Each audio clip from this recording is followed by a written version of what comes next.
Hey everyone, and welcome back. Today, we've got a truly fascinating explainer lined up for you. We are digging into the source material for the Project 2000 Global Citizen Internship. Now, I want to be clear right up front. This isn't your standard, fetch coffee and file papers kind of internship. Not at all. What we're actually looking at is a comprehensive roadmap for a global service learning program. It's designed specifically for high school and college students all over the world, with a massive mission, tackling the global learning crisis by directly supporting mothers and young children. But the way it goes about doing this, it is incredibly radical, highly flexible, and deeply personal. Let's get into it. So to really understand why a program like this even exists, we kind of have to start here with this big question. What does true leadership actually look like in an AI-dominated future? Think about it for a second. As artificial intelligence completely transforms the future of work, machines are basically taking over all those analytical, data-heavy tasks, right? So what's left for us? Well, the ability to connect, to actively listen, and to genuinely serve others. That is rapidly becoming the defining leadership strength of our era. This program isn't about teaching you how to code. It's about equipping a whole generation of youth with human-centered skills. We're talking empathy, cultural sensitivity, and trust building. The stuff algorithms literally cannot replicate. Okay, let's dive into our roadmap for today's explainer. We'll start with leading in the AI age, then look at building a startup foundation, understanding the guiding principles, climbing the 5 leadership levels, mastering the minimum viable version, and finally, what it means to become a global citizen. All right, kicking things off with Section 1, Leading in the AI Age, and really focusing on the incredible power of human connection. Now, in an environment that demands intense emotional formation and moral clarity, this ethos from Dag Hammarskjöld captures the internship's mission absolutely perfectly. The whole idea is that you're placed in situations where you absolutely must build trust, communicate clearly across different cultural lines, and respond to real, tangible human needs. It is all about complementing AI's analytical power with actual human wisdom. So before you even start thinking about scaling up to reach millions of people on day one, you've got to think about the profound act of giving your full, undivided attention to the one mother sitting right in front of you. The entire philosophy of this program is anchored right here in 3 simple words: serve one well. Moving right along to Section 2, a startup foundation, or as I like to think of it, building without permission. And this brilliantly illustrates what we mean by that. This internship isn't about sitting around waiting for a manager to hand you a neatly typed to-do list. Just think about the sheer physical effort and grit of a team pushing a massive boulder together. That is the exact mindset required here. You are part of an all-volunteer team that is expected to be innovative, highly adaptable, and honestly a little bit rebellious. You're the kind of person who sees a gap and just instinctively steps in to fill it. You don't need a massive budget, you don't need a fancy title.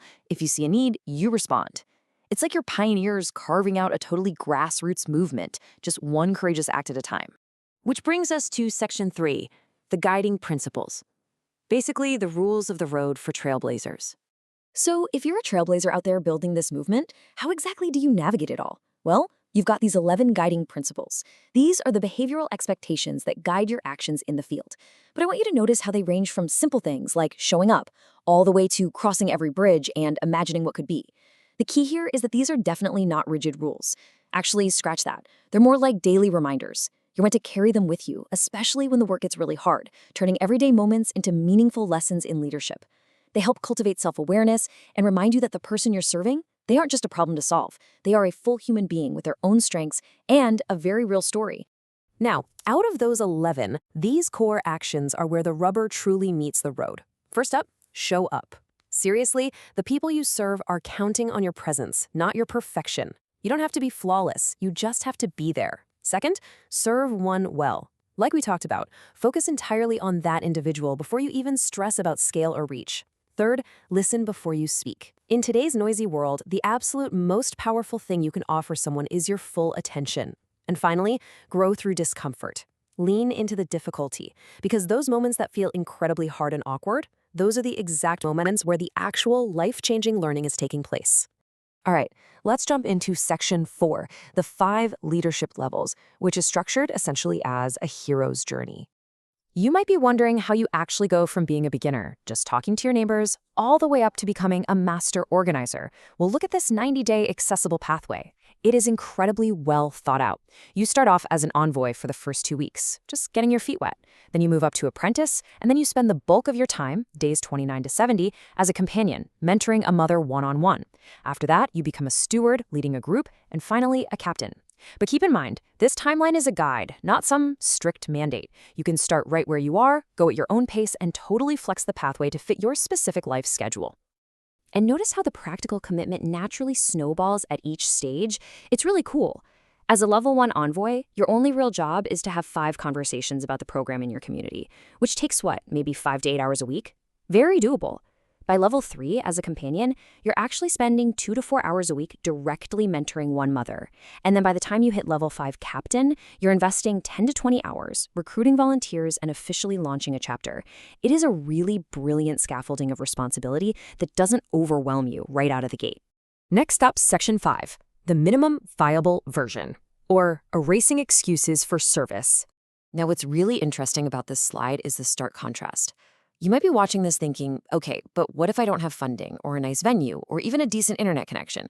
Well, the program literally erases all those excuses by offering a minimum viable version for every single leadership level. Sure, the ideal setup involves high-speed internet and dedicated community spaces. But what if you have no internet? No problem. Go knock on doors. No venue? Meet in a clinic waiting room or literally just stand outside. Zero funding? You don't need it. You need absolutely nothing but your voice and your time. A simple group chat, a cheap paper notebook, and one honest conversation is entirely enough to launch a chapter.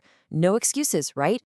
Finally, we arrive at Section 6, becoming a global citizen and leaving a lasting legacy. So once you actually reach that level 5 captain stage, your role fundamentally changes. You aren't just serving directly anymore. You become this amazing multiplier who is tasked with global expansion.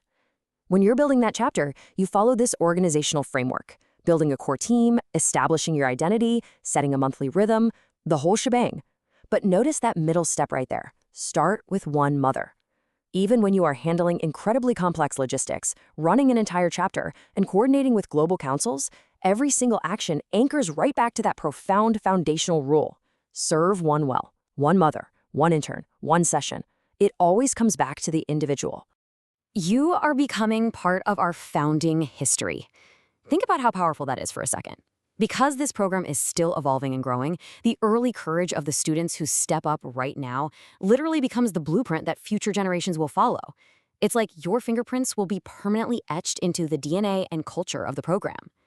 And that brings us to the ultimate provocative question that all of this source material poses. In a world that is just rushing relentlessly toward artificial intelligence, automation, and massive impersonal scale, the Project 2000 Global Citizen Internship asks you to do the exact opposite.